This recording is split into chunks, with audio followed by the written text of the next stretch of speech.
Hello, this week's topic is all about getting started with study. And first up this week, we're turning our minds to getting organised for study. There's a notes document to go along with this week's content, and you'll find that on the course wiki space. It looks like this, and it's there for you to jot your notes in while I'm talking during the presentations so that you can capture your personal thoughts while I'm talking.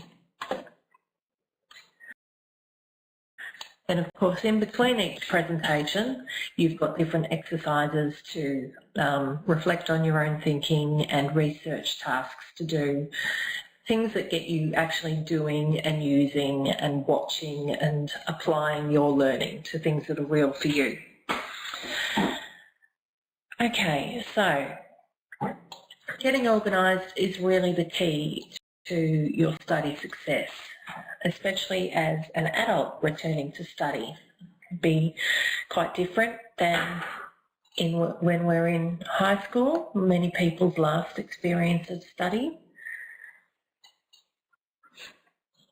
Most of us have very busy lives with lots of commitments, including children, jobs, sporting commitments or other exercise or other interests, other family commitments, perhaps caring for elderly parents and so on. So the rest of our life certainly doesn't stop just because we decide to include study into our lives. So it's really important that we get started by looking honestly at our lives and organising how we're going to be able to achieve study. So the key to future study success is planning and organising how you're going to be able to study realistically in your life. There's no point having great big plans if they're not something that you're going to be able to fit in and achieve at this point. Ideally, you'll be able to think about your life when looking into courses and considering the course requirements. And one of the most important steps is choosing the right course for you. Not only the content that you're interested in, but also one with time commitments that you can meet or course expectations that you can meet.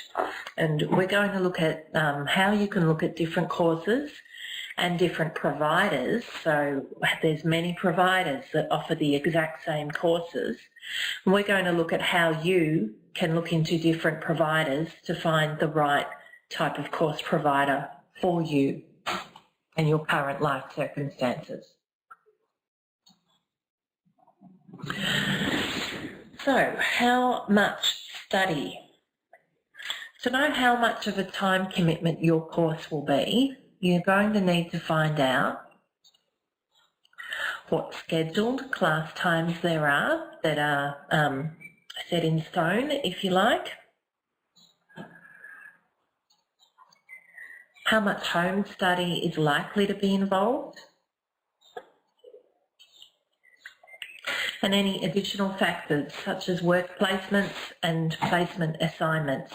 So many vocational education and training courses have a work placement component to the course, and big projects that need to be completed as part of the real life work placement experience. Sometimes that's additional.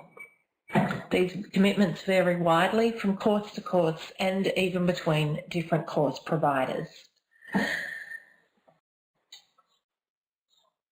So you need to look at your life. What commitments do you already have?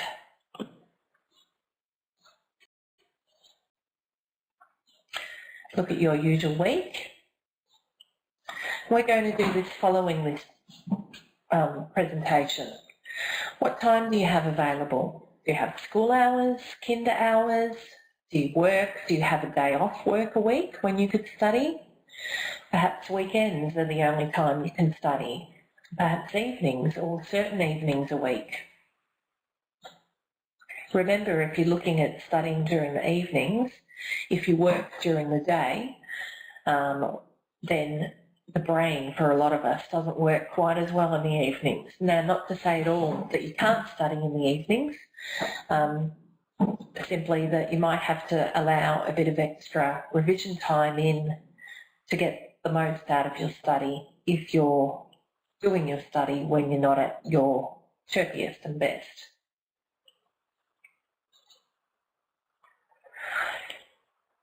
And you're going to need to ask yourself some questions, like, does the time you have available align with the time commitment of your intended course?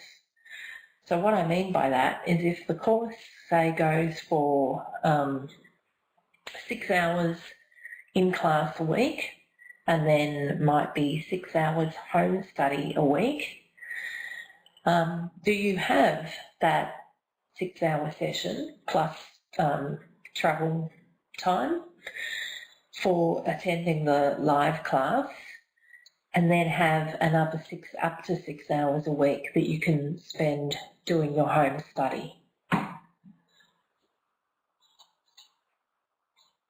You also need to allow some additional time up your sleeve for things to go wrong or take longer than you expect.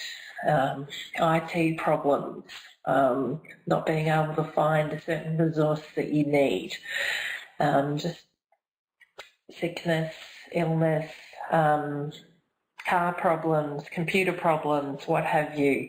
These sorts of things always happen from time to time and need to be factored in. So you can't be accounting for every single minute in your week and not expecting that everything will always line up perfectly. There has to be a little flex time, a little leeway.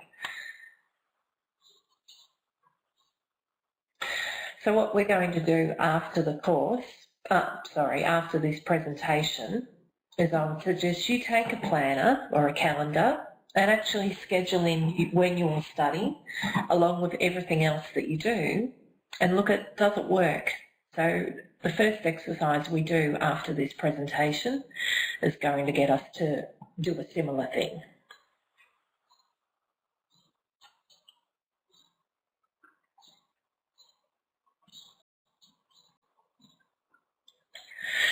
Another thing worth considering is, do you have another type of week you need to plan for?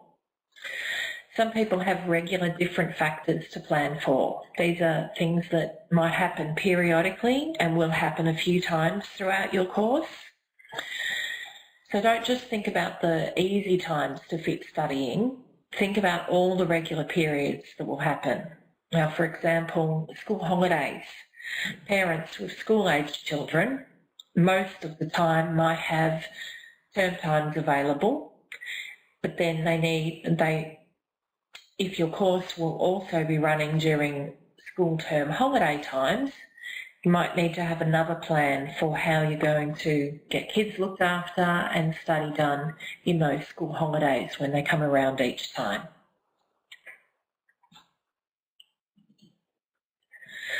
Shift workers might need to think about different types of shifts that they're down for. Parents, factoring in school holidays, like I said, or different after-school activities. It might be that football season is easy, but summer is difficult, or vice versa. Thinking about changes to your partner's schedule, holidays, what happens when they're on holiday? Does that completely throw out your study schedule? So thinking about those sorts of things in advance. Busy times at work, end of financial year for lots of different industries, working extra hours, factoring in those things. And how will work placement fit in if it's part of your course? You'll also have extra placement assignments to complete, and sometimes normal course work and assignments will continue as well. So if you attend school on a Tuesday, for example, you might still be attending school on a Tuesday and completing your normal home study, but potentially, depending on the course and the placement requirements, you might find that you're working another 2 days to 4 days per week completing your work placement and spending all those evenings for that short period working on your placement tasks. So placement can really be a big thing to think about how it's going to be factored into your life. I'm not trying to scare you or put you off at all. It's just really important to think about these things to make the best informed decision for you. And think about how you're going to make it work.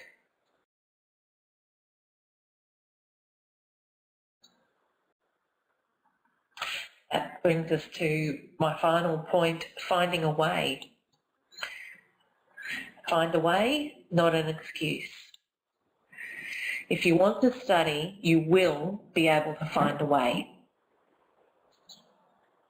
The key is finding the right course for you and planning how you'll be able to make the most of it by scheduling time for all the requirements into your life. A little forward planning will really pay off in helping you choose the right course for you.